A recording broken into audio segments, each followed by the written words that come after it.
Everyone loves a good R movie, right? I mean, including children, spanning from the ages of 6 to 16, which even they shouldn't be watching them, and excluding parents who want to preserve their child's innocence. There have been many studies that try and shed some light on the real effects that R-rated movies have on our brains, regardless of age. But in today's video, we're covering why kids under the age of 17 should not watch R movies. And as today.community.com clearly states, the decision is up to the parents or guardians.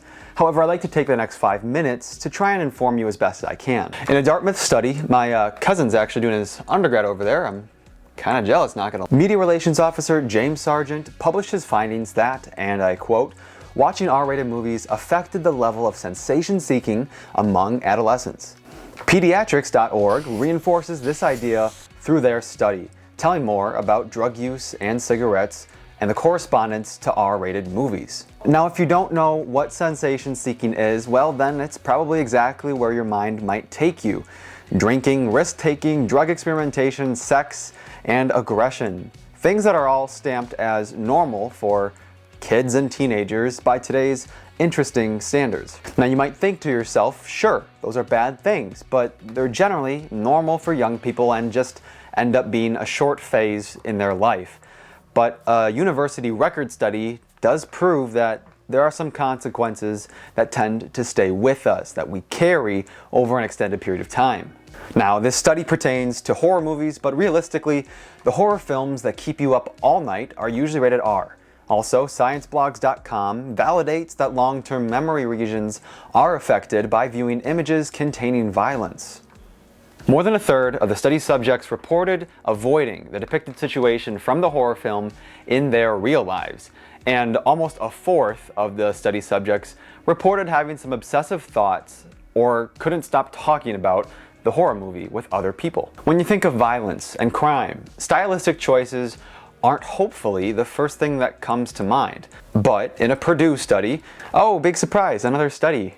Yay. Now it's hard to say which came first, the chicken or the egg, but in this study it does seem apparent that some motivation for specific violent scenarios can be traced back to media coverage and film depiction. It's funny because in fictional superhero movies and comics, the hero is usually blamed for the rise of villains, when in reality the fictional villains are partly to blame for real-life villains. And the relevance goes far beyond just violence. MovieGuide.org agrees that R-rated movies work to desensitize us and children, people under the age of 17, to seeing things in movies, TV shows, on the news, relating to sexual behavior and promiscuity, crude humor and sheer disrespect for others, and things like romanticizing substance abuse.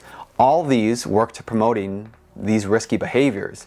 For example, the TV series Queen's Gambit, a new Netflix show that recently released, a limited series that won't be repeated on the network, at first glance appeared to be about chess, a very fun, family-friendly, and high IQ game where you use pieces to problem solve, plan ahead, and defeat your opponent in, usually, when it comes to tournaments, a respectful manner. It's a gentleman's game, and a gentlewoman's game, and it's a gentle person's game.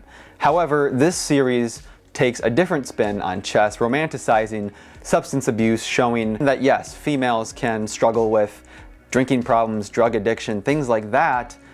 And although it's good, I guess, to promote that addiction does not discriminate based on gender, R-rated movies and televised series like Queen's Gambit might be putting the wrong idea and the wrong picture in young viewers' heads. You, if you're an older adult or a parent, might think to yourself, well, I grew up watching anything that Hollywood pumped out and there wasn't a problem there.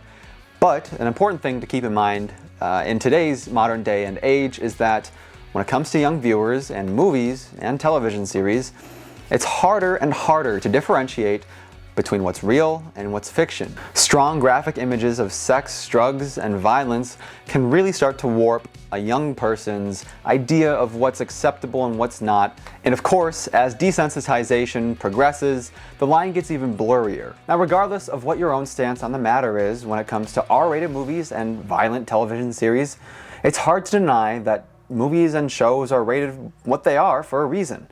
Now, if you, as a parent, want to allow your children to watch movies like It, John Wick, etc. There's nothing I can do about it, and that is your decision. Now, thank God that I'm not a parent, because I don't have to navigate through these series of decisions and the muddiness that's around them. At the very least, if you are, please take into consideration the lasting and impacting effects that watching our movies and violent or graphic television shows might have on young developing minds. Thank you so much for watching. We'll see you in the next one.